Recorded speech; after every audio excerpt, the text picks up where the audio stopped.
Hello, here we are. It is another episode of Six Star Business Podcast. I am here with Richard Phu today. How are you, Richard? Oh, I'm excited to be here, and I just hope I can bring some good value for the listeners here and really, enjoy our time together here.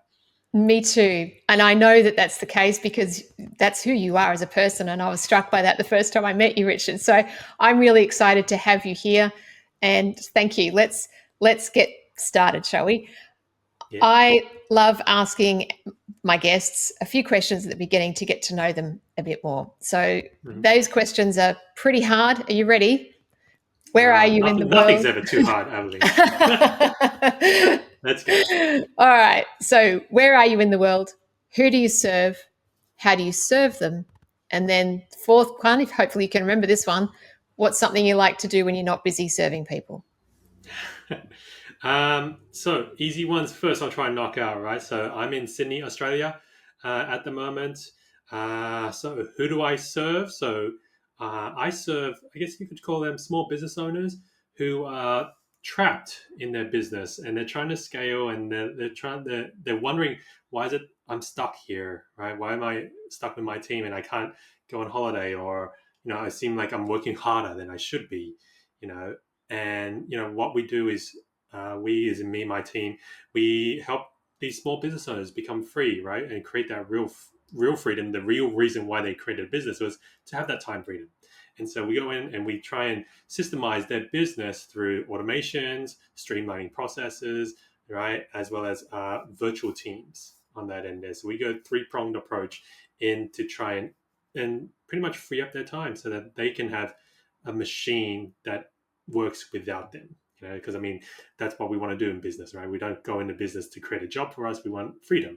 And so that's kind of like how what we serve at outsourcing angel. And when I'm not doing that, I mean, I got, like I was telling you before, I got three awesome workmates, right, who are cats, right, at home with me and my fiance. So that if they're not keeping me awake in the middle of the night, right, I like to do other things like, I usually play computer games, or I just got a road bike recently, so trying to get myself into cycling more. Nice. So, from dealing with your three housemates, the feline variety, to becoming a new road bike rider, keeps Yes. that's a lot of fun. Yeah, it's an interesting thing because I've been following like the Tour de France for must be like I think 2 decades now, right? Staying up late during July just to watch it, and I'm like, I really want one. I really want one. But never bought, decided to buy one until I'm like, you know what? I enjoyed cycling. I might try it, right, and get more serious into it and get a bike that I really love. And so found a really good bike on Gumtree, luckily. And so I'm like, let's try it. Let's see how it goes. And how's it going so far? My legs aren't feeling the greatest, right, on that end, right. So that's a bit of a challenge there, but I mean, like I'm just gonna get stronger. And I think I tried to get my fiance into it. She bought some other like bikes off. I think it was like Gumtree as well before our old bikes, and we try to ride around our area in Liverpool, right, in Sydney. And bad thing is we're surrounded by like hills. So she gets destroyed on these hills, and she's like, nah, I'm out. I'm not doing this anymore, right? On that end there, and so yeah, I lost a riding buddy there, but that's okay, right? I mean, my legs will thank me one day later, I think. They will. Actually, my dad said to me just the other day. My dad's 76, I think, something like that, and I've always known him to have really strong legs. And he said to me the other day, I was really grateful that I grew up living at my grandmother's house for 10, 15 years before I left home, because he did. He grew up mostly at his grandmother's house, and she lived on a steep hill. And he said, I had to walk that hill every day. I had to ride my bike on that hill every day. He did a paper round, and he said that hill built his legs up. And he said, and I reckon that's why I've always had good legs for the rest of my life. And it's enabled me to do so many things and keep me really active. So anyway, there you go. That it was a conversation just the other day that he we had, and he shared that about growing up on a hill. And Hmm. yeah, it might And feel painful, but it'll and be I just good. think of it like as an exercise of resilience, in the mind. It's just like Mm. when I first started running. You're like if you ever try and start running and you're like, oh my god, this hurts, and it's the same thing. It's just your mind telling you stuff to try and protect it, and then it's Mm, whether you want to listen to it and mm, assess whether it's a real risk. Am I going to die if I keep running? No, I don't mm. think so. So I want to keep running, right? And it's the same with the bike here. It's like this hurts, and it's like just getting into that zone of like I just think it's just like resilience building. That's all I think about every time I try and hurt myself by going up the hill, right? I'd love to check in with you in like 6 months and hear how your legs are going and how good uh, you feel, because I reckon in 6 months' time you'll be a new man. I'll take photos of my thighs and my thick thighs for you, right, Abilene, to check it out. Oh gosh, um, thank you for that. No, I always love seeing people, pushing themselves, going beyond their comfort zones, and doing something different, because that's what life is about. Mm, It's so easy for us in our society, I think, to look for the comfort zone or stay in the comfort zone, but also we've created comfort, I think, at the expense of going through finding ourselves and therefore experiencing a more authentic life. And because by staying in that comfort zone, we don't figure out who we really are. Now you've kind of hit that comfort zone, but you're doing it anyway, and you're finding out parts of yourself that you wouldn't have known otherwise. And mm, that's beautiful. It's an awesome thing. And yeah, it's uncomfortable, but you just never know what magic will happen as a result of doing that.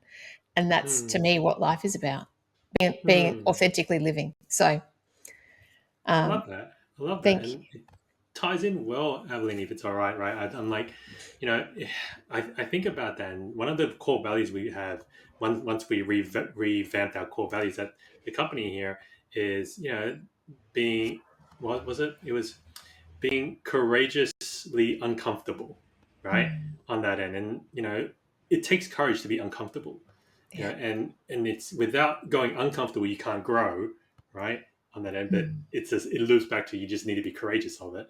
And I think about it because, like, my gosh, I think I'm always pushing not just myself, but I push other people to be uncomfortable, and that sometimes turns out not the greatest. So like I give you an example. Like one time recently, we had a virtual assistant, right, that was placed with a client, and there was a big misunderstanding between them, us, and the client, right? Because they would talk to us, and then we would advise them, hey, you want to talk about that thing, you want to change your shift time, you go talk to your client. But then when they go to talk to the client, they're like, hey, OA outsourcing agent told me I could change my shift time, right? And then the client comes to us and goes, why are you saying that? You don't work with the VA. I'm like, why would I say that? I don't know anything about your business and how you want to work with your VA. We told them to go talk to you. And then there's this whole miscommunication thing happening, all because the virtual assistant typed up, I had a conversation with OA about changing the time shift, right? And in this meeting, we're trying to clear it up. And this is what I've noticed a lot, right, Abilene, is not just with virtual assistants, but people, they're just afraid to be uncomfortable, especially in that confrontational zone, Mm. Mm. And so, like, the virtual assistant, like, look, it's all my fault. I'm really, really sorry about the miscommunication that happened here. Yeah. I don't mind sorries, but the thing with me is I always push it on myself and my team to be like, sorry is great, but it's not going to help us improve. Yeah. And so I always Mm. go in further. I made it uncomfortable for this virtual assistant because I'm like, hey, cool. I understand you're sorry. Yeah. But can you just explain to me? I just want to hear your game plan of how to make sure something like this doesn't happen again. Mm. Yeah. So I kind of push into how are we going to prevent this? How are we going to mitigate it? How can we eliminate this risk? And she just goes, and you'll see this if you see with other people, is, oh, I'm just gonna try harder, right? Or she said that, and I'm like, okay, I get that. I'm not gonna say you're not gonna try harder, right? But can you give me an example of what that looks like? Because I don't understand what that looks like. And then she looks at me, she's like, and this is like with six other people in the call, right? So people in my team, people in the client side, and then her, and so it's a bit like embarrassing ish. And she goes, oh, I'm just going to be more open when I communicate. Yeah. You see your face, right, Evelyn? You're like, it's vague, and this is what happens is people will try to pass off things in a vague manner so that it doesn't put them in an uncomfortable position to commit, to take accountability. And I'm like, okay, this is really important because they just started with this client. And I'm like, I could have let it go and get swept under the carpet, or I'm like, I'm going to go deeper here. And I go, hey, look, that's great. Can you give me an example of what that looks like? And she gets frustrated, right? Like she gets flustered, and she's like, I'm just gonna like communicate more. It just gets more vague, right? And I'm like, hey, I understand you're doing really great, but can you give me an example of what that looks like? And then next thing you know, she turns off her camera, and just before she turns off the camera, she starts crying, right? And then she turns off her camera, and then I got me and five other people on the Zoom call, by the way, right? All looking at this black screen. And I'm like, what do we do? And I'm like, look, hey, VA, I understand you're trying really hard. I'm not trying to make you look bad or anything like that here. I want you to understand we just need to have a clear game plan in place so that something like this doesn't happen again. Yeah, we don't want to keep having these conversations every week.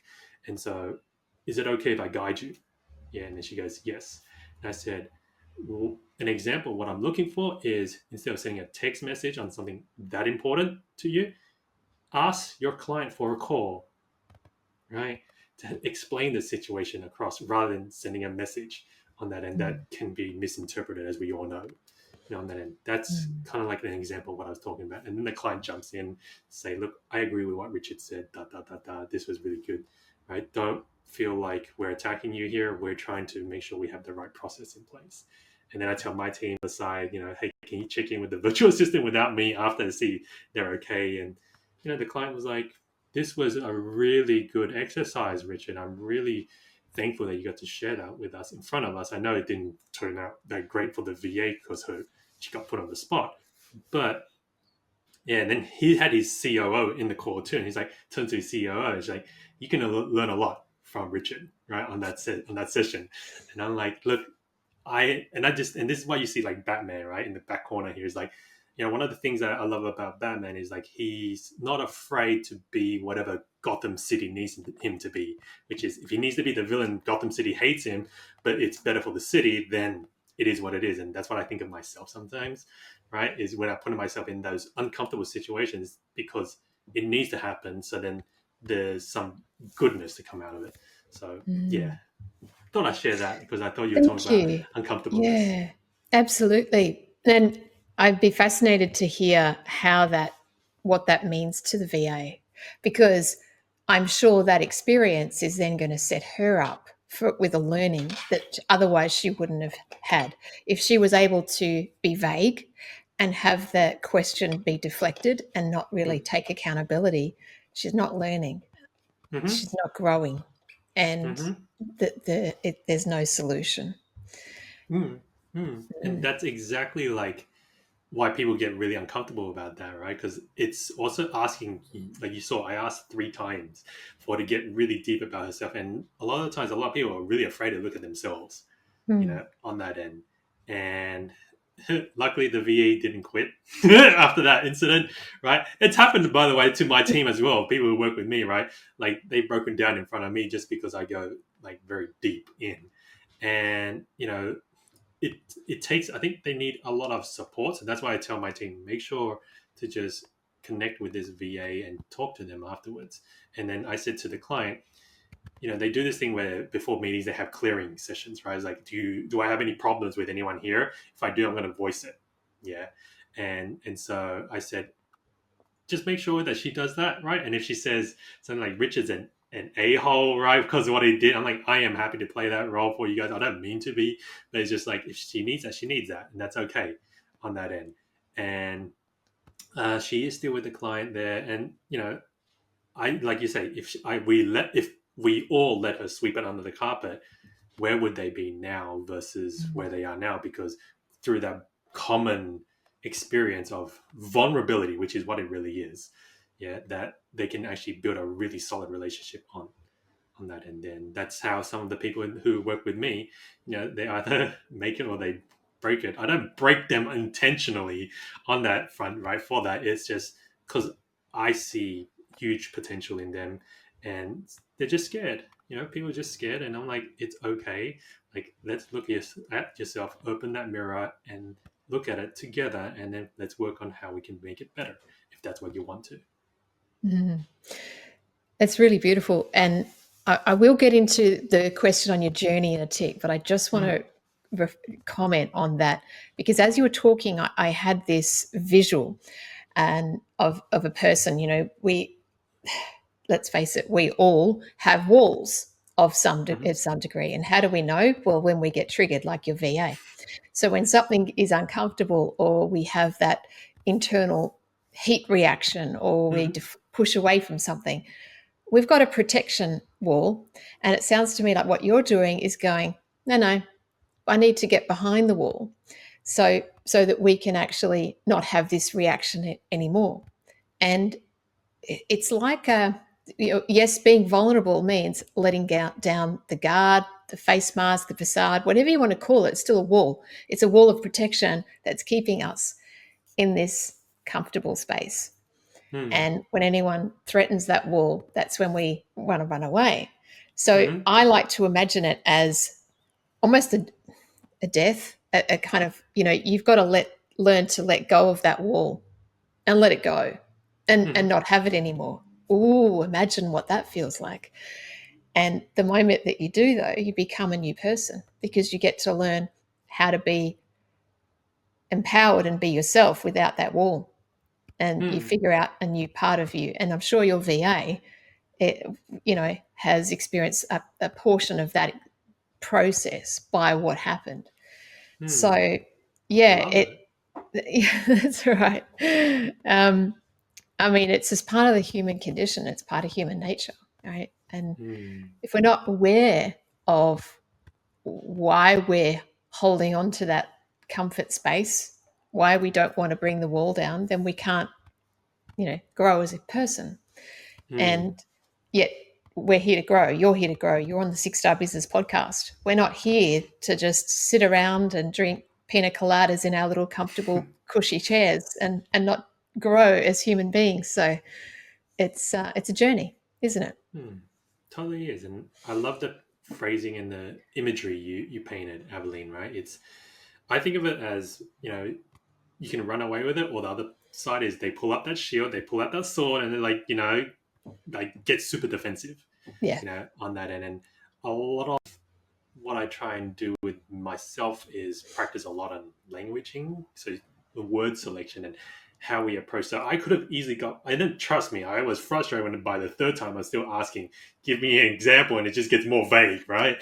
And so I'm sure on my face I might have looked a little bit frustrated, but I'm like, okay, I gotta hold this in, right, and be like, she just doesn't get it, right, and that's okay. And I'm trying to rephrase it in a way she can try and get it. Mm. And like, it's just a patience game, I think, a lot of the time. Because I remember someone said once, when you're having an argument with someone, it's what you're doing is not arguing with that person, you're like shattering that person's identity or perception of the world, of their world. And then you expect them to be okay with it. Like, it's not going to always happen that way. It's not going to be beautiful. Mm. Thanks for destroying my world where I thought cats are the smartest animals in the world, or whatever. You know what I mean? It's like, and that's where I try and deploy a lot of empathy as much as I can, and it's not easy. And it's whether it's a person who's in the company, outside the company, a client, whatever. It's always going to be a challenge on that Mm. end there. And so, but I think if we don't do it, then what's going to happen as a result of this? So even in my relationship, right? It's like, what happens if I don't express that I'm annoyed at my partner? So we do this thing every week now called like, did, more, right? It's like, what's one thing I liked that you did for us as a partnership? What's one thing I did that I liked for me and you, right? And then what's one thing I'd like to see more of, which is also the feedback point, right? Where you can be like, hey, I like to see you do more of the dishes, or whatever it is, right? That annoys you. And so for me, it's a lot of like just trying to clear out as much, um, all the little things that people just hold on to, and just Mm. grinds them down, that they don't even know is grinding them down. So, I like that. Yeah, it's Hmm. healthy. Mm. Yeah, trying to be anyway. Yeah. So you there's so much depth to you, Richard, and obviously there's been a journey. I mean, I'm all about learning about people's journeys and what's brought them to where they are at this point. So as a Hmm. business owner with outsourcing angels, but also you and who you are, which is very unique and a lot of fun. Do you want to share with me the journey that's brought you to where you are today?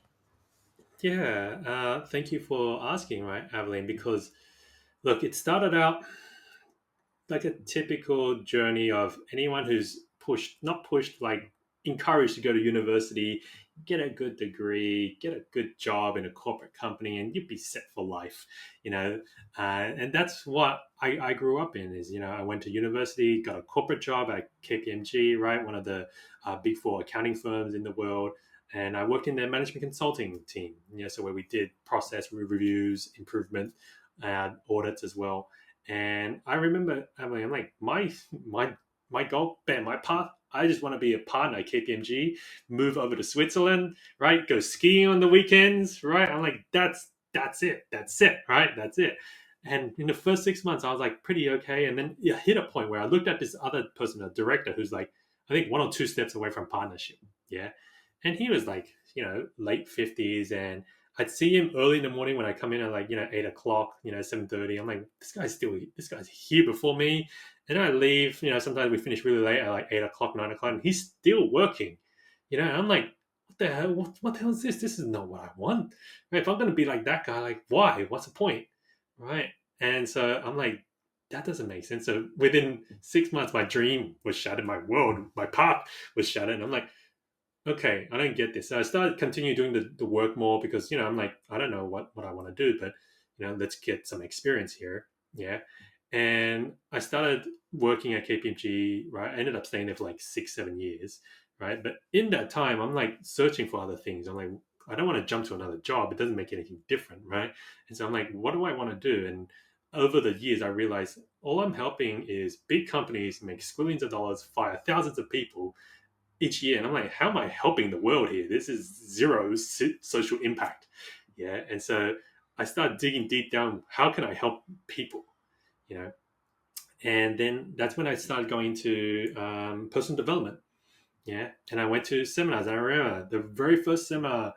I went to a few seminars before where my dad encouraged me, but that's more like investing and options and stuff like that, right? Didn't sing to me. Like making money was good, but it didn't feel like my purpose, you know. And then I remember there's one of my friends like, hey man, I got these tickets to this event. It's called, was it the Millionaire Mind Intensive, right? It's run by T. Harv Eker. If you know him, he wrote the Secrets of the Millionaire Mind. And I'm like, what the hell does this sound like a scam, right? On that end. And there's a video on the website. And I clicked on the video. I'm watching. I'm like, what is this, right? And if you ever gone to a T. Harv Eker event, he's always going to say, he'll say something and he's like, is it true or true? Right? Is it yes or yes? Right? And I'm like, good or good? And I'm like, why does he keep saying the same thing? Right? I'm like, and then everyone's like, good. Everyone's like, yes, right? True. And I'm like, this is a mad cult. I am so not down for this. But I kept watching and I'm like, actually, what he says makes sense. He talks about the mindset and all of that. I'm like, that does make sense. I need to go to this because it was free anyway. So I went and then I bought a coaching program there because I'm like, and I remember my friend from work was there. He's like, dude, this is all a scam, man. I don't think you should do it, right? And I'm like, dude, I don't care, man. I'm tired. I've been to so many seminars. I'm tired. I read so many books. This guy makes sense, right? I don't know if this is the right program, but I think I need to make that leap. It was like, I think it was like $400 a month kind of coaching program, right? I was like, not that much, right? Back then it was, but I'm like, I needed this. And that's how I started my entrepreneurial journey. And, we're working through how do I start something else, right? Outside work.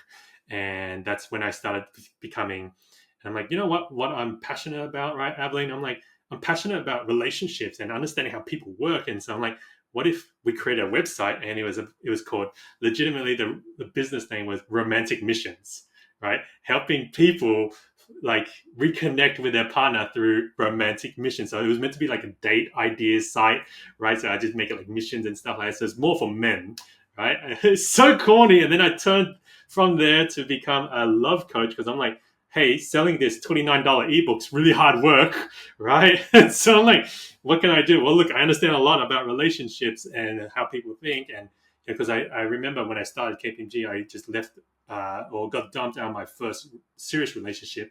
And I was just lost for a long time and I had to refine myself. And so I'm like, what if I could help other people like that? Right. And so I legitimately, Evelyn, I went out and I'm like, I'm not a coach. I don't have certifications. I didn't go to university. I'm like, how do I help people? Right. I'm like, because in order for me to charge for my coaching, I'm like, I have to get case studies up.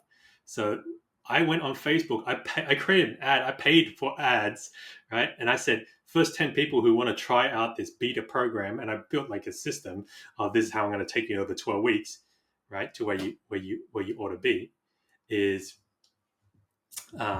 sorry, my headphones are telling me it's running out of battery, right? But yeah, I spent the 12 weeks figuring out. I get 10 clients for free. None of them paid a cent, right, to come work with me on it. And so they all got it for free. And then I sorted them out. And then I'm like, cool, this works. I am going to go and help other people. And that's how I kind of became like a relationship coach there. And I tried to do that for a while. And it was okay. It went well. But then what I realized was I shouldn't be just in whoops, and you can hear my headphones clicking back in, right?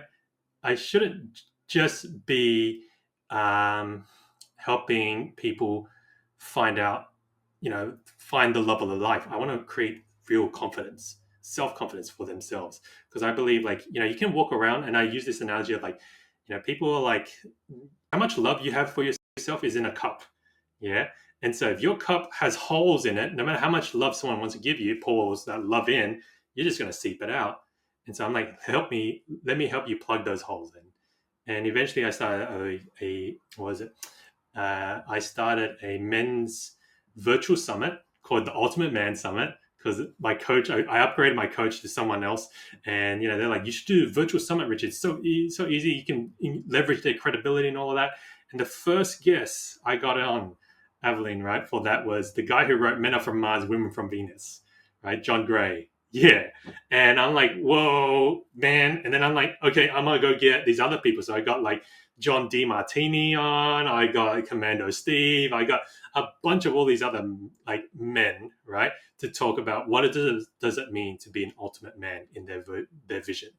And I wanted to break that stereotype of men need to be strong and alpha and whatever, right? Society tells you. I'm like, ultimate man is whatever you want it to be, guys, right? And so then after that, I pivoted into the ultimate man. So I left the whole love coach thing and started working on men's confidence coaching. And it got to a point where I was in a relationship. I called off the engagement, right? Because I felt like that partner at the time was pretty like not well suited to me and didn't understand my values of family and stuff like that. And then at that same within I think like the same 2 weeks or so, I left my corporate job. Then I went all in on this ultimate man stuff. And then I'm like, you know what? I want to be like, I imagined myself as Asian Tony Robbins. Right, learn how to clap like Tony and all of that. And I'm like, I'm going to take this. And I live in Sydney, right? Born and raised in Sydney. And I'm like, I'm going to take this to Singapore. I'm going to bring this to Asia, right? Let's do it. And, I did that. And by the way, I have no relatives in Singapore, right? All I had was like these mentors. And they're like, just come, Richard, right? And you can stay with us for a bit, right? And then, we'll have fun. We'll do this and we get you like, explode it. Little did I realize Asia wasn't ready for Asian Tony Robbins on that end. But because of the work I did, with the virtual summit, I'm like, that's easy. I'm really good at interviews, just like yourself, right, Aveline? I'm like, how about I just interview more people? And so I started a podcast show, and I did all the men's coaching on the side, the speaking. And then on that show, I interviewed a guy called Dan Priestley, right? He wrote Key Personal Influence. And I asked him, hey, Dan, so what makes an amazing entrepreneur? And he said this one line that changed my life, right? And redirected it to where it is now. And he goes, Richard, the most amazing entrepreneurs aren't the ones in the spotlight. It's the ones controlling the spotlight and shining it on other people in their team. And I'm like, oh my God, what if that's me? instead of trying to be the guy who's shooting all the content and on the face end of everything, I'm like, what if I'm better behind the scenes and supporting someone and making them shine brighter? And that's what triggered for me, where my entrepreneur friends would be traveling and they're like, how are you posting all this stuff, Richard, and you don't even have a data sim here and we're in the middle of nowhere, how are you posting this stuff? And I'm like, this, what are you talking about? I have a virtual assistant, built this system, it runs by itself. And they're like, can you do it for us? I'm like, dude, I don't need to do it for you, just do this, right? And then they're like, no, no, no, no, we don't know how to do it. Can you just do it? And I'm like, okay, cool. I'll do it for you. Right. And that's how I kind of stepped more further into the virtual assistant realm, the process realm, the automations realm, and then started doing that. And I started a few other businesses where I'm like, I realized I got further deeper into myself. I was like, I don't want to be an entrepreneur because I'm not great at sales. I'm not the best at marketing. The best I'm really amazing at, my genius zone, is the operations, systems, processes, remote team management, right? I'm like, is there ways for me to do that? And that's how we kind of started partnerships, right? And we built a marketing agency in a year from 0 to 15 people in 6 different countries, all working from home before COVID, right? And then after a while, I'm like, I'm gonna leave Singapore because my time's done there, right? I want to come back to family and stuff. And when I came back, I'm like, I'm closing up that other business. I don't want to be involved in it anymore. And I'm like, what do I want to do? Right? I don't want to start another business, right? And so I'm like, I'm just going to go look for a job. And I remember I emailed Lynn, right, the founder of one of our, of Outsourcing Angel, and she was like, Richard. So my awesome headset's playing up on that end, right? And so she was like, Richard, what I want you to, what do you need, Richard? And I'm like, Lynn, I just need to be able to help someone. And I love your mission, right? Understand VAs. I totally get it. I want to be involved in it. How can I be more of service to you? And she's like, I don't know, Richard, but I know you're good. You're good stuff, right? And I seen your stuff. We tried to do some work before, and she's like, I don't know what it is, but I'm going to take a bet on you, Richard, and let's go get you in. And I go, cool, that's great. And she goes, I don't know what you're going to do yet, right? But I know you're going to do something. And I said this to Lynn. I said, let me help you achieve the dream of the business owner, which is have a business that runs without you. And she's like, I didn't even know that's what I wanted, right? And so then within like 2 years, I redeveloped the business so that it operates without needing her to be in it day to day. Because before it used to be all about her. And then everyone would stop to ask her, hey, what do I do here? Right? She's like, bam, go do that. Bam, go do this. And I'm like, you got to stop doing that and have this person in, or this team in, to make decisions for you. And so that's pretty much my journey here, Aveline.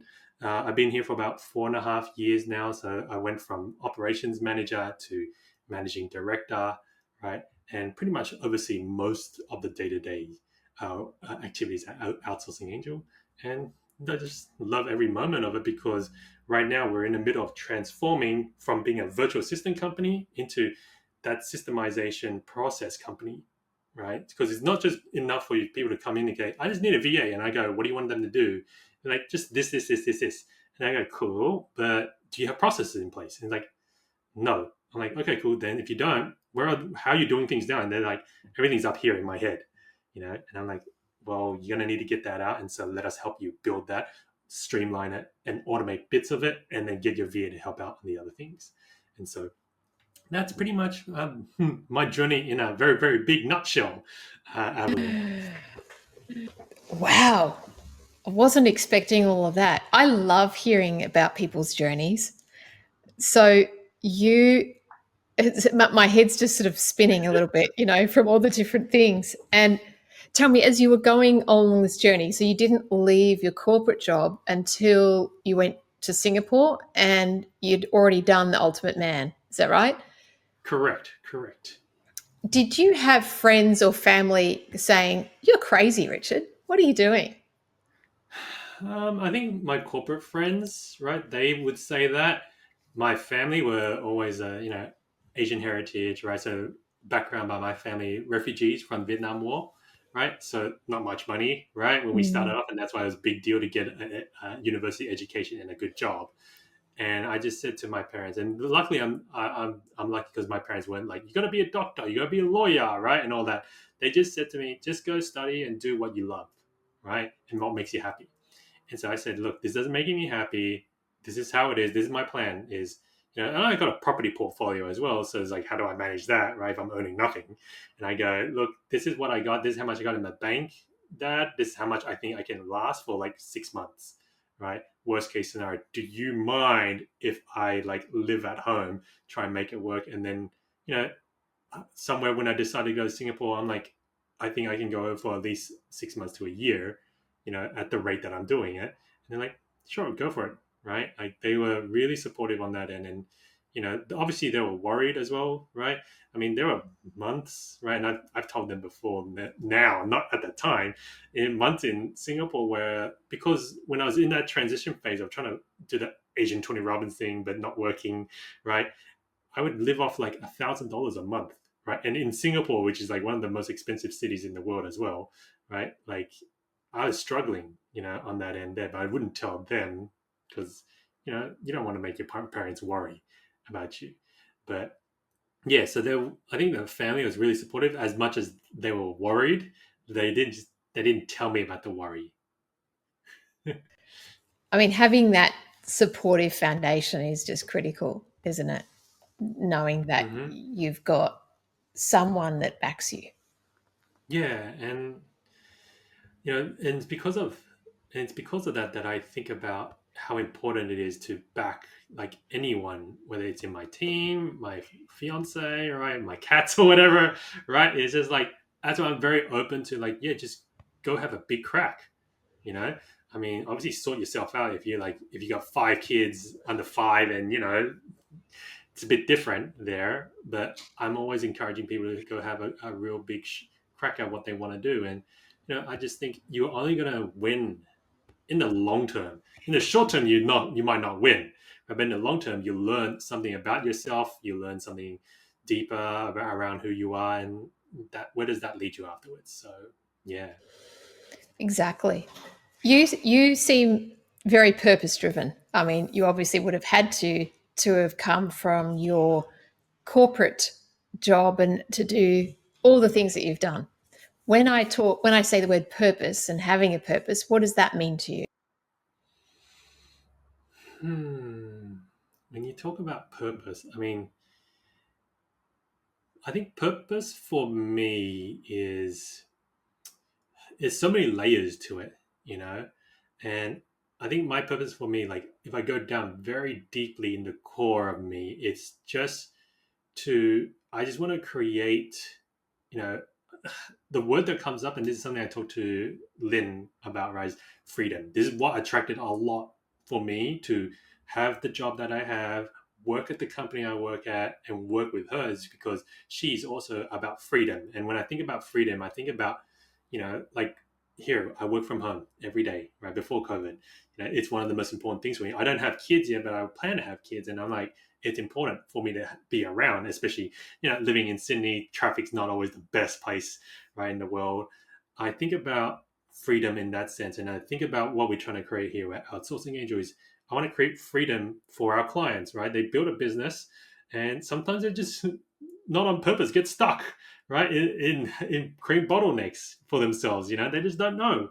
And so I want to create freedom for them so that they can go and spend the time with their family, doing what they want to do. I want to create freedom for our virtual assistants by so we're not a BPO where we have an office and all that. People actually work from home, right? On that end there, they have that freedom too because they don't have to sit in traffic for 1.5 hours, you know. And then I think about our team because I want to create a place where they get to work in a organization that respects them and their skills and gives them the capability and the environment to try and trial and experiment. And so I'm very big on giving that freedom there too. And that's all I really want to do. I think freedom is just choice, right? And so that's why I make a big deal of that with my family here at home. It's just like, honey, I give you choices. So, it's not that I'm incapable of making choices. I want you to have a choice on that end there. And that's when people feel empowered, I think. I love that. You really are the person that's enabling other people to I suppose, shine. You've obviously mastered this back end operations. That's your thing, and it's about freedom. It seems to flow in everything that you're doing with outsourcing Angel, which is great. We're trying, right? Yeah, And it's just it's an interesting journey because we all want to put in a machine and it just works. And then, sometimes you got to come back into the machine. So right now I'm coming back into the machine. Lynn's coming back into the machine to level it up, right, to the next phase. And so, like, I don't think it's ever like a set and forget. And I think yeah, that's what some people forget about that. indeed. So, if I was to ask you, I mean, you've been with Outsourcing Angel for, you said, 4.5 years. You've obviously uh, met with a lot of different businesses in that time. Hmm. What's one of the biggest, most common challenges that they have that you solve? I think a common challenge that people have when they come to us is not realizing they've kind of like dug themselves into a hole of a bottleneck. And so, to explain what I mean by bottleneck is, you know, people will scale and they're like, hey, crap, I don't have enough time to do everything. Right? I got stuff to do, tasks. I'm just going to hire someone local, virtual, whatever it is. Right? And they do that. But then all they're doing is passing the task. Hey, Evelyn, do this. Hey, do this. Hey, do that. Don't forget this, do that. But they train the team up. And literally, I just got off a client call just before this, right, Evelyn, where they know that they're stuck being a project manager because even though they built a process of the project goes to this stage and this stage, this stage, this stage, the team doesn't want to go look at the next stage because they're depending on the business owner to go tell them what to do, you know? And so what we try and talk about is trying to shift virtual assistants and people from being task minded, right? Or task focused to being able to train the team up to be decision focused. And that means that's the only way you get real time back is when you're able to pass off those small decisions that for some reason you have to make, right, in the business. And it could be because internally, as a business owner, you're used to making it bang bang bang. Like I always say, it's like a cowboy, right? They just shoot from the hip, right? It's just like done done done done done. And it's like that's what you train your team to think, right? It's just like why would I have to think? Evelyn's just gonna make a decision anyway. So I'll just ask her. So I can't get it wrong if she says it right on that end.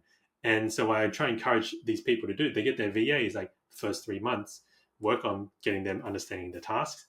Then, then after that, then start coaching. Right, start coaching to be like VA comes in. Evelyn, I got picture A and picture B. Which one do you want to post for this caption?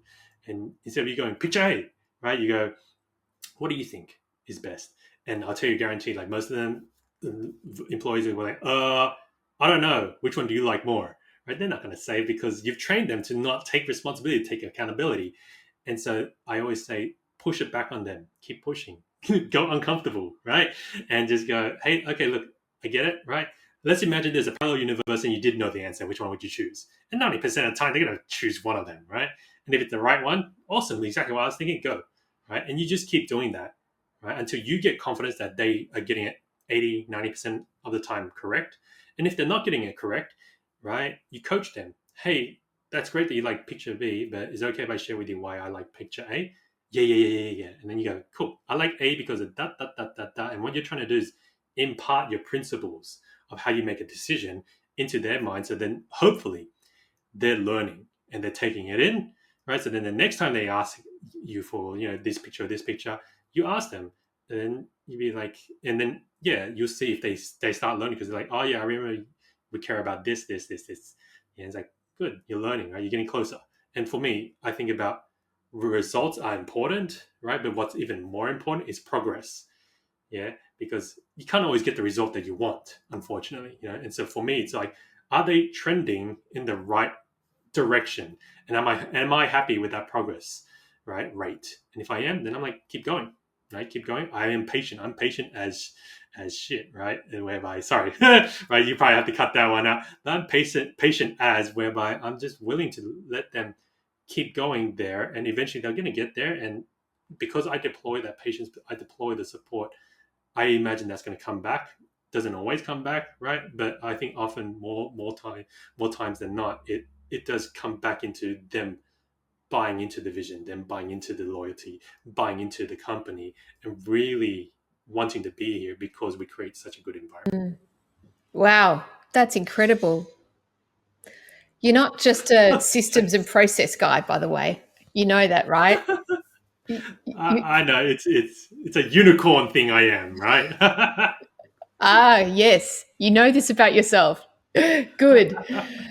I was actually going to ask you, what do you do differently to your peers, either peers or competitors or other outsourcing companies? Because obviously you look at that, but you seem to be a unicorn. You obviously have your own way of doing things, and Mm. you're very growth focused. So tell me, what are you doing differently? What we're trying to do differently is, we don't want to treat the virtual assistant as just a, just a number. It's beyond that. We want to make it so that they are part of the team, but I also want people will say, "Oh, I want a virtual assistant who is like, takes initiative and all of that." But people want that, but they aren't willing to spend the time for that right now. And so, what we're trying to do is educate them and trying to build these processes and systems and automations so that it frees up that owner's time, even the VA's time, even their team's time. Like, I don't take the VA's time for granted. I say, like, if I can reduce their workload there, they can have more relaxed time. And I say to my clients, I'm like, it's a good thing. They shouldn't be slammed for 8 hours a day, right? Running around all the time. It's what if you create that space where they can relax and they're like, hey, hang on a second, why am I doing it like that? You know, and I think in those reflective moments is really important. That's what we're trying to do differently here with our clients is we want to build the processes to set them up, but then we want to coach them through to be like, you want to create this culture here in your remote team. And so it's kind of like what we're trying to do here, a little bit different, right? Probably need to refine how we communicate that better on that end there. But that's kind of the gist of it. It's great. I absolutely love it. Um, I'm conscious of the time, so I've got to get this question in. What does 6 star mean to you, or being 6 star? I think And I think it lines back up with what we started this call about, probably unintentionally, right? I think being 6 star means you're okay to be uncomfortable a lot of the time. Why? Because if you're not, it's then you're just going to trap yourself, right? With all this AI stuff that's happening now, like if you're not willing to get uncomfortable, figure it out, try it out, right?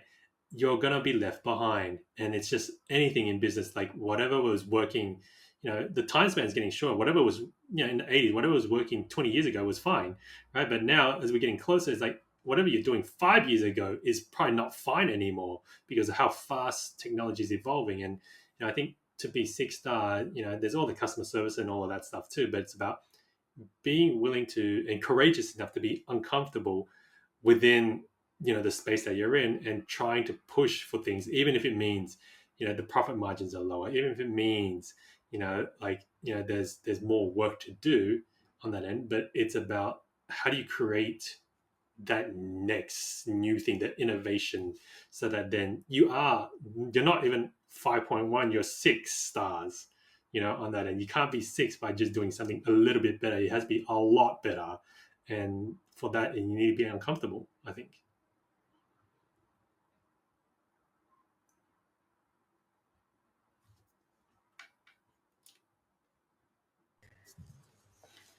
Couldn't agree more. Oops, sorry. Yeah,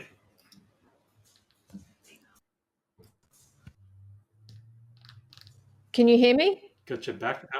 Yes, now I got you Okay, back. I only caught that last part. Couldn't sorry. agree more. Before that, I didn't. It's all right. I'll edit this. Mhm.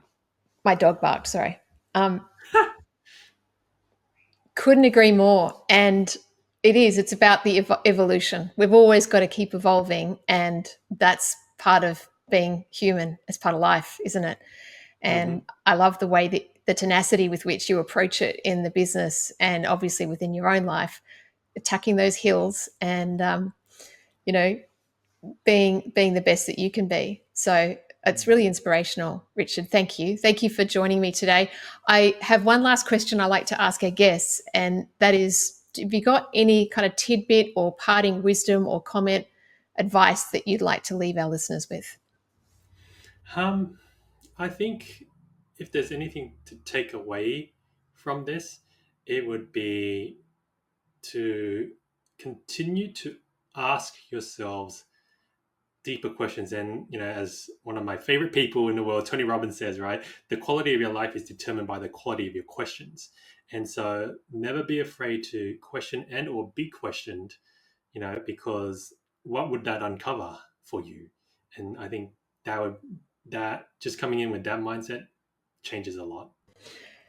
That's like a whole nother hour's conversation, right? Just on that. And so deep, so profound, so powerful, relevant, and wise. And hopefully our listeners can take that and start thinking about the questions they're asking themselves, or not, because it takes courage to ask those questions, doesn't it?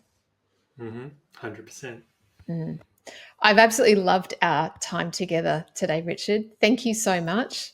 Thank you for being you, showing up, being courageous. And I love what you're doing with Outsourcing Angel. And I look forward to hearing about how you're going on the bike, especially in the months to come. And I certainly hope that we can connect again. It's been great. Yeah, thank you so much for having me, Aveline. And look, don't worry, I'll send you over those thick thigh photos soon. Fabulous. Okay. Thanks, Richard.